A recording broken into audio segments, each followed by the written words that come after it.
الحمجیبره در ایالت ایلینویز در فاصله 6 ساعت راه از میچیگان زندگی می کند و حق ندارد در انتخابات داخلی حزبی این ایالت اشتراک کند. ولی انتخابات در حوزه 13 ایالت میچیگان برایش آنچنان پر اهمیت بود که اون نتوانست به اینجا حاضر نشود. همچون مسلمانی امریکایی، همچون عربی امریکایی، همچون فلسطینی امریکایی من در اینجا هستم.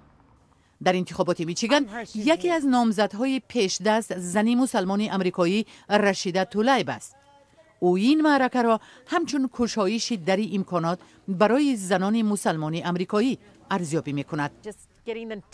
من از خانم‌های جوان پیام زیاد میگیرم. حالا مثلا یکی نوشت شما مرا نمیشناسید، من هما هستم، میخواهم گویم که از نیویورک معرکه شما را پیگیری میکنم.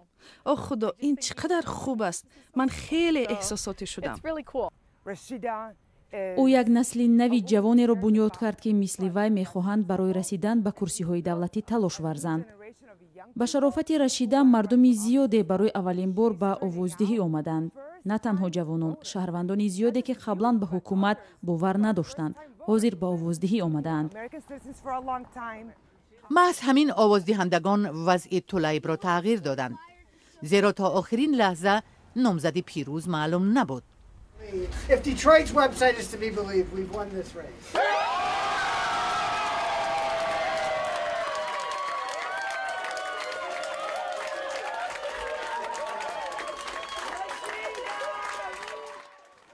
رشیده طلیب به دنبال پیروزیش گفت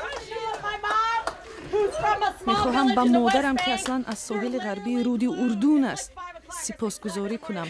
آنها از ساعت 5 سحر این انتخابات را پیگیری دارند. همچنان با مادر کلانم، خاله ها و عمک هایم که در فلسطین این انتخابات را پیگیری داشتند تشکر میگویم. حزب جمهوری خواه برای این حوزه نامزد پیشبری نکرده است. از این رو غلبه رشیده طلیب در انتخابات برای بسیاری ها عملی تقریبا اجرا شده است و آنها با امید سوگند اولین زنی مسلمان در کنگرس را انتظارند.